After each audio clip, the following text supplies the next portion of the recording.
Good morning student. आज मैं आपको पढ़ाने जा रही हूँ क्लास 2 में सब्जेक्ट हिंदी। हम चैप्टर नंबर 3 तक हम पढ़ चुके हैं।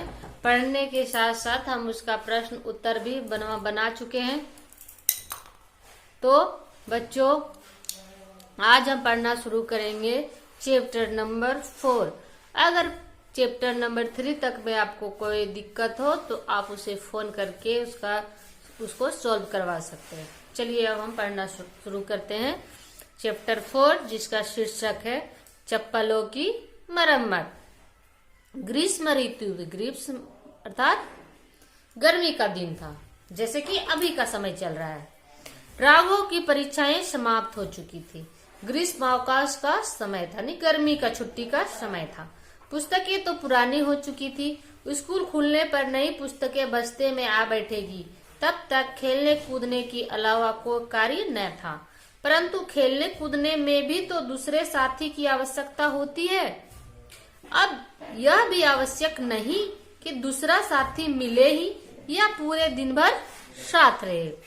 बच्चा अकेला रहे तब विभिन्न प्रकार के कार्य सूझते हैं, और किसी संगति में रहे तो भिन्न प्रकार के। गर्मी का छुट्टी हो गया था और परीक्षाएं भी खत्म हो गई थी, नई पुस्तक भी नहीं मिली हुई थी।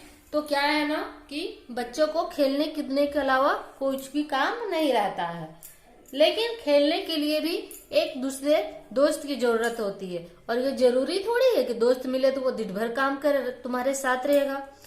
वैसे राघव का साथ निभाने वाला साथी कठिनाई से ही मिल पाता है, क्योंकि वह थकता नहीं था। दूसरे साथी थक कर लौट जाया करते थे।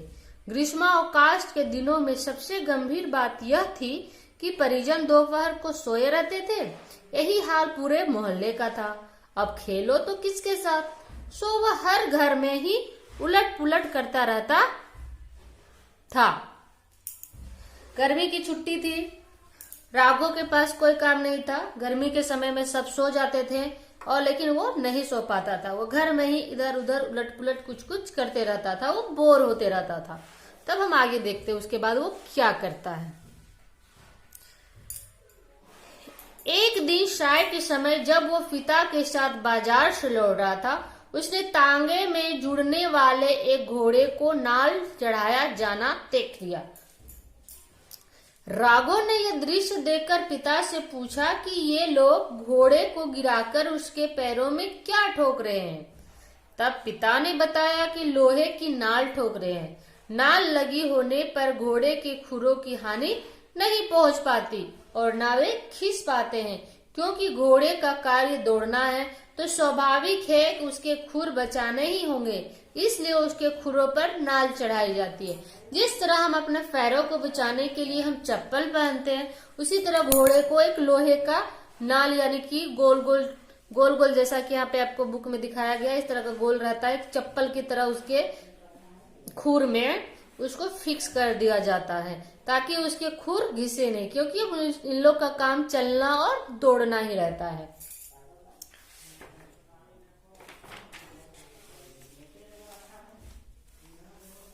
राघव पर इस दृश्य का बड़ा प्रभाव पड़ा। वो सोचने लगा कि चलने फिरने या दौड़ने से घोड़े के खुर घिस जाते हैं, इसलिए उन्हें घिसने से बचाने हेतु उन पर नाल चढ़ाई जाती है। तो बात यही हुई कि नाल घिसेगी, खुर नहीं। वाह, यह तो बहुत बढ़िया बात है। वो सोचने लगा कि उसको खुर को बचाने के लिए लोहे की नाल लगाई जाती है, तो ये तो बहुत अच्छी बात है। इससे उसके खुरों को हानि नहीं पहुंचती है। स्कूल का परीक्षा परिणाम आने पर राघव की माता जी ने पूछा था कि उत्तीर्ण होने की खुशी में वो क्या खरीदना चाहता है। आपके मम्मी पापा भी पूछते होंगे कि जब तुम पास करोगे तो तुम्हें क्या गिफ्ट चाहिए। तो उसी तरह उनकी माँ भी पूछती है कि अगर तुम पास हो जाओगे, उत्तीर्ण हो जाओगे, तो तुम्हें क्या तोहफा चाहिए। उसने चमड़े की सुंदर सी चप्पलें खरीदी। अब जब से उसने घोड़े की नाल का दृश्य देखा तो सोचने लगा कि यदि उसकी चप्पलों के तलवे पर लोहे की कोई वस्तु ठोक दी जाए तो वे भी नहीं घिसेगी और वह लंबे समय तक उनका आनंद उठा सकेगा। वो सोचता है कि अगर चप्पल में भी घोड़े की जैसा नाल नीचे ठोक दिया जाएगा तो उसकी चप्पल भी कभी घिसेगी नहीं और बहुत लंबे समय तक वो उसको सुरक्षित रख पाएगा। तो स्टूडेंट, आज हम आपको यहीं तक पढ़ाते हैं। अगली कक्षा में इस कहानी को हम पूरा करेंगे। तो आपका होमवर्क है कि जो अभी हम पढ़ाए हैं उसको आप अपनी कॉपी में नोट कर लीजिएगा। इससे आपका हैंडराइटिंग भी अच्छा हो जाएगा और आप इसको रीडिंग भी कर लीजिएगा। Thank you.